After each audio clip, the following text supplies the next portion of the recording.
ನಾನು ಒಂದಿಷ್ಟು ಕ್ಯಾರೆಟ್ನ ನೆನೆಸಿ ಇಟ್ಕೊಂಡಿದ್ದೆ. ಆ ಕ್ಯಾರೆಟ್ನ ನೋಡಿ ಒಂದು 10 ನಿಮಿಷ ನೆನೆಸಿ ಇಟ್ಕೊಳ್ಳಿ. ಅದರಲ್ಲಿರುವಂಥ ಮಣ್ಣು ಗಿಣ್ಣು ಇದ್ದರೆ ಅದು ನೆಂದರೆ ನೀವು ವಾಶ್ ಮಾಡ್ಕೊಂಡ ತಕ್ಷಣ ಕ್ಲೀನಾಗಿ ಹೋಗುತ್ತೆ. ನೋಡಿ ಈ ಥರ ಇಲ್ಲಲ್ಲಿ ಕಪ್ಪಗಾಗಿದೆಯಲ್ಲ ಅಲ್ಲೆಲ್ಲ ನಾವು ಸಿಪ್ಪೆನ ಬಿಡಿಸ್ಕೊಳ್ಳೋಣ. ಸ್ವಲ್ಪ ಕಪ್ಪಾಗಿರೋದು ಹೋದರೆ ಸಾಕು. ಇದು ಫುಲ್ಲು ಏನು ನಾವು ಇದು ಮಾಡ್ಕೋಬೇಕಂತಿಲ್ಲ. ಕಪ್ಪು ಗೆರೆಗಳಿದ್ರೆ ಆ ಕಡೆ ಈ ಕಡೆ ತುದಿಗಳನ್ನು ಕಟ್ ಮಾಡಿಕೊಂಡ್ರೆ ಸಾಕು. ನೋಡಿ ಈ ಥರ ಆ ಕಡೆ ಈ ಕಡೆ ತುದಿ ಕಟ್ ಮಾಡ್ಕೋಬೇಕು.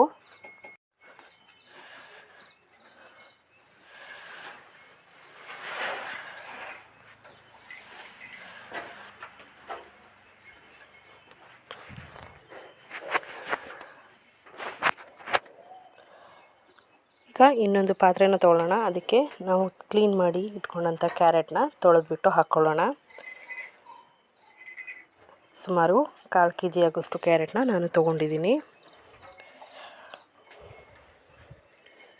ಈಗ ಈ ಕ್ಯಾರೆಟ್ಗೆ 1 ಕಪ್ ಆಗೋಷ್ಟು ನೀರು ಹಾಗೆ ಅರ್ಧ ಕಪ್ ಆಗೋಷ್ಟು ಹಾಲನ್ನು ಹಾಕ್ಕೊಂಡಿದ್ದೀನಿ. ನೀವು ಫುಲ್ ಹಾಲೇ ಹಾಕಿಬಿಟ್ಟು ಬೇಯಿಸ್ಕೋಬೋದು. ನೋಡಿ ಈಗ ಬೆಂದಿದೆ.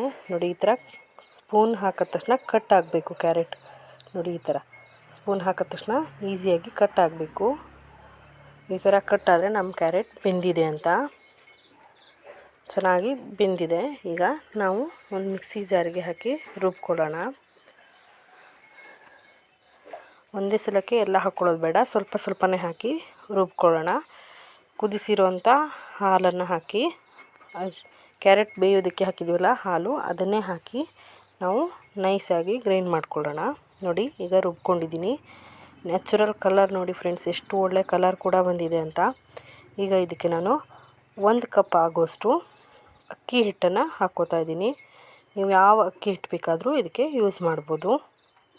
ಹಾಗೆ ನಾವು ಅಕ್ಕಿ ಹಿಟ್ಟನ್ನು ತೊಗೊಂಡ್ವಲ್ಲ ಅದೇ ಕಪ್ನಲ್ಲಿ 1 ಕಪ್ ಸಕ್ಕರೆಯನ್ನು ಕೂಡ ಹಾಕಿ ರುಬ್ಕೋತಾ ಇದ್ದೀನಿ. ನೋಡಿ ಫ್ರೆಂಡ್ಸ್ ಎಷ್ಟು ಚೆನ್ನಾಗಿ ರುಬ್ಬಿ ಬಂದಿದೆ ಅಂತ. ಇದಕ್ಕೆ ಎಕ್ಸ್ಟ್ರಾ ನೀರೇನು ಹಾಕೋ ಅವಶ್ಯಕತೆ ಇರಲ್ಲ. ನಾವು ಬೇಯಿಸಿರೋವಂಥ ಹಾಲು ಹಾಕ್ಕೊಂಡ್ರೆ ಸಾಕು. ಈಗ ರುಬ್ಬಿರೋ ಅಂಥದ್ದನ್ನ ನಾನು ಇನ್ನೊಂದು ಬೇಸನ್ಗೆ ಹಾಕ್ಕೋತಾ ಇದ್ದೀನಿ. ಈಗ ಇನ್ನೊಂದು ಸ್ವಲ್ಪ ರುಬ್ಬೋದಿತ್ತು, ಅದನ್ನು ಕೂಡ ಹಾಕ್ಕೊಂಡಿದ್ದೀನಿ. ಈಗ ಇದನ್ನು 2 ಸಲ ಟ್ಯಾಪ್ ಮಾಡೋಣ.